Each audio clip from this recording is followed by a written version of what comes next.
2-0. I mean, Ravens fans. Don't act like you don't believe. Do not act like you don't believe. Look, Chase, I've been talking to these Ravens fans, and they said they should have won the game if not for an inch. Yeah. And Bengals fans will tell you, TJ Houshmandzadeh most notably, that if not for a defensive PI call, pass interference, the Chiefs would have lost that game as well. But here's what's interesting, and I love when this happens. James Jones to my left said something yesterday that I got to check him on. Oh man. All right. What he said? But no, man. Come on now. No what? You asking me, are they that much better than everybody else? No. No. He keep doing it. He keep doing it. No. Come on, man. The Ravens lost to them by a toe. The Bengals were better than them on this football field today. So the Chiefs are 2-0, but as James Jones said yesterday, the Ravens lost to him by a toe. If y'all forgot, Isaiah Likely, tight end, back of the end zone, his toe was barely out of bounds. The Chiefs won because of a defensive pass interference call. So, James, it had me wondering, and I'll ask you today with the whole world watching, are the Chiefs lucky or are they actually elite? Can I tell you one thing before you go? First and foremost, I hated your shirt yesterday. And I hated your take. Carry on. Just so you know that. You like it better today? I hate your shirt and I hate your take. Just so you know. Yes, it is. You like the pink one better today? I feel that, man. I know how you feel about Andy Reid, so, you know. I'm sort of wearing the same shirt. I hated your shirt. And you're ugly. You know? Oh, my Lord. And you got that breath. All of that. Oh, man, y'all are fools. Lucky. Lucky. Are the Chiefs lucky? That's what you're asking? Yeah, are the Chiefs lucky or elite? Lucky. Come on, James. Don't say lucky. Don't do it.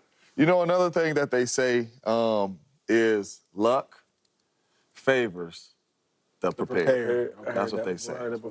You are telling me you're asking me, is the two-time champions going for a three-peat? Yes, sir. That's what they want. Lucky? Absolutely not. Do they have a little luck on their side? Sure. But they are not lucky. They go out here and win these football games and make the plays when they have to win the football games. On offense or defense, right? And that's the biggest thing that stands out to me. Patty could stink, they win. Patty great, they win. They can't run the ball well, they win. They play weak on defense, they win. They play good on defense, weak on offense, they win. They find a way to win. If they got to outcoach you, they outcoach you. If they got to outplay you, they outplay you. The Chiefs just find a way to win. I understand people want to go to the penalties, and they want to go to this, and they want to go to that. But the Chiefs always seem to find a way to win. Luck favors the prepared. The Chiefs are always one of the most prepared football teams, and they find a way to win. With 11 seconds, with a minute and 11 seconds, or with a quarter left, they find a way to win. So lucky? No. This is another one of your questions that you're probably thinking on the way in. You're reading X or Twitter or Tweetverse and like, oh, they're lucky. Come on, man. Come on. They are elite, bro. The Chiefs team is already a dynasty. I don't care what they do this year. They're going for a three-peat, never been done before, all right? The Chiefs can beat good teams when they are at their absolute worst. We talk about the 0-2 Bengals and the 0-2 Ravens. Both of those teams were supposed to challenge the Chiefs for the AFC crown. Okay? They beat them both. I don't care how they beat them, they did it. The Chiefs have won the AFC West for 8 straight seasons. God.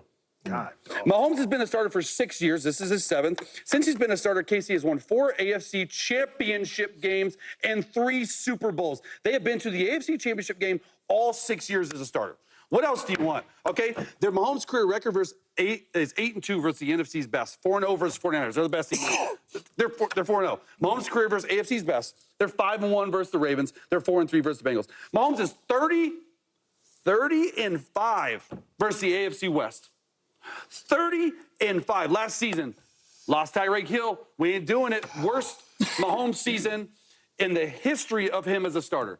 They had MVS, they had Sky Moore, Kadarius Toney, who has like stumps for arms. He can't catch worth nothing. McCole Hardman, Richie James, Justin Watson, nothing. Okay? What'd they do? They won another Super Bowl. Like, what are you talking about? And no, the refs, if I hear another person on Twitter tell me that the refs are on the Chiefs' side, I'm going to freak out. They end up beating you, and they put you into submission, and they do it over and over and over. And you know why? Because they have the best coach in the history of the game, and that's Andy Reid. I got so many stats up in here that I can read you. Like, what do you want me to do? I get fired up. Go to the graphic, Colvin. Go to the graphic. Because I get fired up. I don't even think that I'm a homer or not. Chiefs in charge. Most 11-win seasons in the NFL since 2018. Chiefs have 6. Other than the Bills, they've doubled up everyone else. Crazy. What else do you want from this guy in the Chiefs? They are a living, walking, talking, breathing dynasty, and they're about to three-peat again. Yeah. There ain't no such thing as luck. We're talking about the Chiefs, right? And even the one stat, because he loves a lot of stats, like a lot of stats. I think one also is the Chiefs are, since Patrick Mahomes got in 2018 as a starter, they're 77-24. You know how crazy that is, though? Like, we win, and Say win, that win, again? win. 77-24. Right? So all these stats he said in that one, I just think you got It's the only way to back this you up. got Patrick Mahomes, and then you got Andy Reid. I feel like we'd be forgetting Andy Reid. Pat is phenomenal, though. But I don't know if Pat is that without Andy, and they together. Right now, we are in the Andy Reid, Patrick Mahomes era. The same way it used to be the Belichick and Brady. Now, this was a lot different. But you get what I'm saying? So we got to stop looking at, how they winning games and just look at they are winning games. Yes. You see what I'm saying? No, that's a lie. That's a good point. Don't look how they winning games. That's a good point. Look that they are winning games. Can I get an amen? Amen. What you think? Hey, no, we got to go to No, what do you think? Oh, no, they're leaving. Okay. When we return, I got to find out what Shady thinks about this. Because I've been trying to convince Shady that Baker Mayfield has turned the corner. He's 2-0 this year, Shady. The Bucs just beat the Lions, Shady. Baker Mayfield had 4 touchdowns in week 1, Shady. So has Baker earned your respect, Shady? That's next in the facility. Problem, though. A.J. Brown. When A.J. Brown's not there, dog, it's a big difference. You seen last night what it looks like. But when he's around, right, and he gets 100 yards a game, we're 10-1. So all I'm saying is it can't be an embarrassment because our best player wasn't there. But he'll be there soon. He'll be there soon. All these little grins and these smiles y'all got going on, that's going to be gone.